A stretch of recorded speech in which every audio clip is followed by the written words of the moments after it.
Let's go back to see where Esther began her naughty behaviour. This time, she's taken in by the scariest demographic of them all, rich white people. So get ready for some psychopathic stares, creepy looks, and fluoro paint in Orphan, Esther Begins.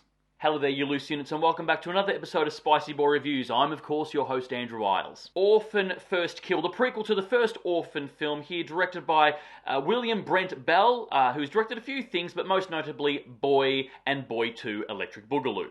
Isabel Fuhrman is back here, playing Esther yet again, learning here that her real name is actually Lena. But wait a minute, how is a 25-year-old passing off as a 9-year-old, I hear you ask? With some brilliant de-aging technology and some body doubles here and there, which the film should be praised for, by the way, because it all looks seamless, it looks good. We meet Esther here, or Lena I should say, in an Estonian Institute for the Criminally Insane. Dr. Exposition explains to us that Lena here has a very rare condition of proportional dwarfism. So she never looks beyond the age of 10, but really on the inside she's actually a 30-year-old woman. This pisses her right off because she becomes a master manipulator for the years that she's lived on this planet and has a lady boner for murder.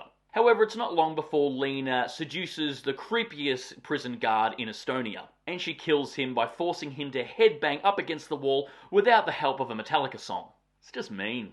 She swiftly escapes, however, going into town and using her Jason Bourne skills to discover a way of how to get out of the country. She sifts through missing children personal ads online and comes across an American missing girl who's been missing for a couple of years and thinks that she can pass herself off as an older version. And this little girl's name is Esther, from America. She's then whisked away to America to meet her new family, or old family, you might say, with Mummy Julia Stiles, not Timothy Chalamet, and Daddy Bear.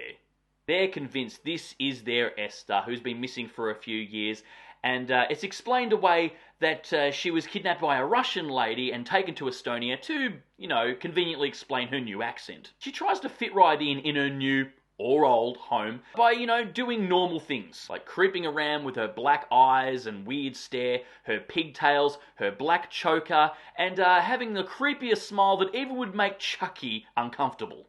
The movie does take its time. As an hour goes by, it's a very slow burn, sort of establishing the characters and raising questions for certain characters. This may not be their Esther. Not Timothy Chalamet acts like an absolute dick, though, to his little sister. Playing the cliche older brother character. I mean, never mind that your little sister was kidnapped for all those years. No, carry on being a dick. But his character is a fencing champion, so, dick. There's a detective who is on the original case trying to find the missing child, and he's creeping around asking certain questions because he's having none of it. He suspects that this Esther may be an imposter. Even Mummy Julia Stuffy Stiles has questions of her own. However, before Esther has the chance to cut and run, she starts developing a lady boner for Daddy Bear and decides to stick around these rich people for just a little bit longer. Then, about an hour into the film, we get a whole what the fuck moment and get a real big twisty twist. The film then becomes a thriller and a game of cat and ratatouille. The first film had a good concept, it was not super original, but an awesome idea, and you figure to yourself, where are they going to go with the sequel? And the film definitely goes in a different direction here, really subverting my expectations. So there you go, Rian Johnson, take note. It is a cold feeling movie as well, obviously starting off in Estonia with snow-covered land, and then going to America where it's snowing. And it has that modern thriller filter on it, it's very dim lit and all the colour is drained out of it. The kills are okay, just okay. They are far and few between, but when they do happen, they are very welcomed. There's nice little attention to detail too in this film. The film is based in 2007, obviously being a prequel, and there's a moment where Julia Stiles is using the first iPhone of that year. Just little details like that I like.